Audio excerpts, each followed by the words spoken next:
essas coisas históricas, não sei o quê. E na literatura é forte sempre o conteúdo, né, o nosso grande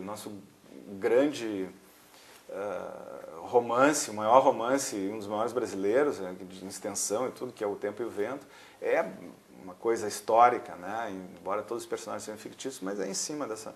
Então aqui é muito forte. E é também, o Rio Grande do Sul é muito rico também de lenda, de mito, dessas coisas. E que eu tinha trabalhado um tempo, daí eu resolvi, eu vou fazer uma coisa mais contemporânea. Eu queria fazer uma coisa contemporânea. E aí surgiu a ideia de fazer o Cerro do Jarau. Livremente, mas muito livremente, inspirado na lenda da Salamanca do Jarau, que também é uma lenda com várias leituras, né? Porque se tu foi na origem da lenda, ela tem esse formato mais clássico que o Simões Lopes Neto deu, né, a formatação que ele deu, mas tem várias outras versões e a lenda é muito antiga, né? Ele fez um conto, vamos dizer assim, baseado na lenda, mas eu fiz uma coisa completamente diferente. Eu não fiz o livro do Simões, né? Inclusive eu peguei elementos da lenda até onde eu conhecia ela. É uma lenda, ela é anterior ao Estado espanhol, né? Que sempre se dizia da cidade de Salamanca, na Espanha. Ela é anterior. Ela é de uma cidade no mundo árabe, provavelmente lá pelo 1200, 1300, né, quando o mundo árabe estava bombando, a Europa, o mundo medieval, né, com essa questão assim, bem obscura, com pouca ciência, né, muito misticismo, muita coisa, os árabes fizeram muita contribuição para o mundo. Né, e essa lenda era árabe. Ela chega na Espanha porque os árabes tiveram muito tempo na Espanha, mas ela é uma lenda árabe. E a lenda original mesmo é a história o Ciprião, que era um cara educado nas artes de magia e tal, mas de uma família rica árabe, que é instigado, que é convidado por ser um cara sábio e que lidava com magia, ajudar a uma determinada pessoa a conquistar uma mulher, que era ela era uma cristã nova, vamos dizer assim, né? E só que era uma coisa do diabo, era uma tentação, né? E ele acaba se apaixonando.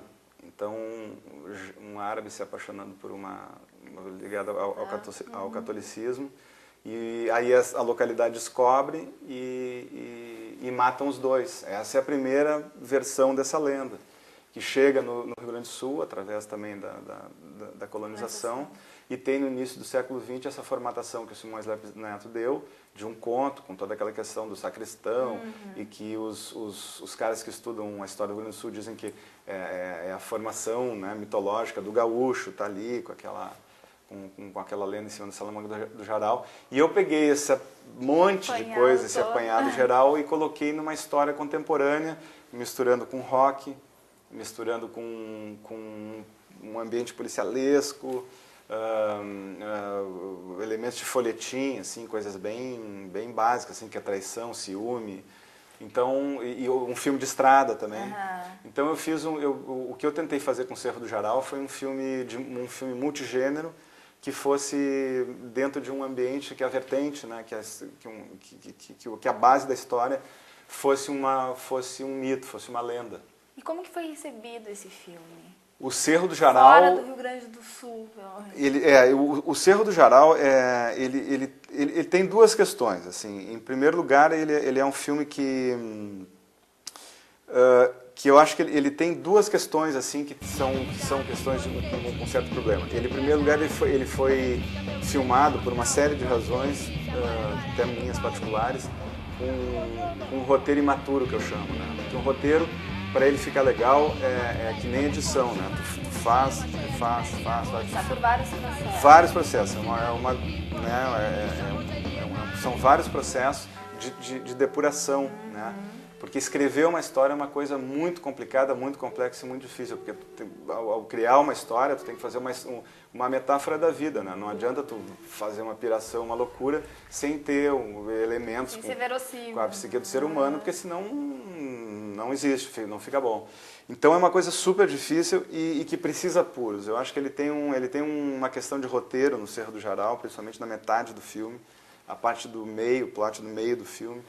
Ali ele tem uma deficiência assim, estrutural de narrativa. Isso percebeu depois? Ou Depois. E além disso, um filme de multigêneros como ele é, que mistura quadrinho, filme policial com novela, com road movie e tal, ele também é difícil, porque as pessoas quando assistem cinema, elas têm decodificações assim muito claras. Público, né?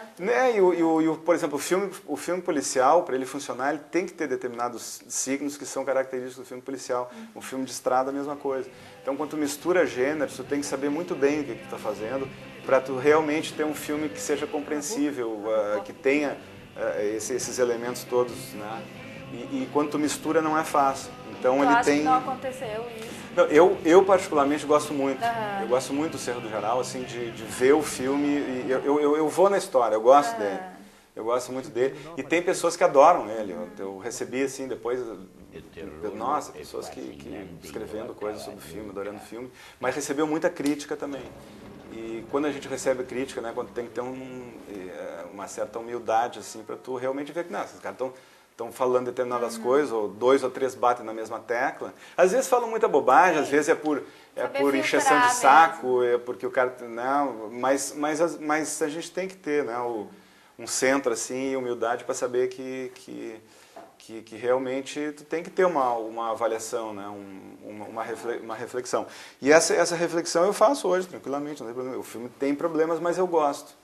E o filme foi para Recife, por exemplo, eu botei ele em Recife, ele ganhou 3 prêmios. Foi super premiado, foi super bem, ele ganhou o prêmio de arte, melhor atriz, o arte foi o Eduardo Antunes, a atriz foi a Lu Adams e o ator coadjuvante foi o Miguel Ramos, que fez um papel até um pouco caricato, vamos dizer que era correntino, mas maravilhoso. O Miguel é um puta de um ator. Também foi premiado em Gramado, não? E foi premiado em Gramado com um prêmio também para o Miguel Ramos. E assim... Né? Só que também tem uma outra questão que o final do Cerro, até o lançamento dele, é um momento muito particular da minha vida, é muito difícil por N razões. E por questões particulares, assim. Então eu não dei a devida atenção assim, que eu deveria ter dado como produtor para lançar o filme. Eu não tive essa condição. Eu não tinha de onde tirar as coisas, entendeu? Mas ele funcionou. Mas ele funcionou e agora até o final do ano vai ter um DVD, o ano que vem vai passar na televisão, porque faz parte do contrato com a RBS. Ele entrou em 2 festivais, ganhou prêmios, então ele é um filme reconhecido.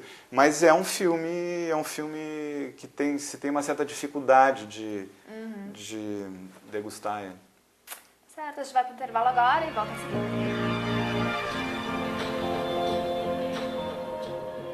Beto, como que tu chegou até o cinema? Tu é daquela geração de jornalistas que procuraram jornalismo porque era o mais próximo que tinha do cinema? Não, eu comecei com fotografia, porque o meu irmão era fotógrafo e eu cresci na minha casa assim, com laboratório, com aquela coisa da sala escura, coisa. Então eu nasci com essa história de imagem, nasci não.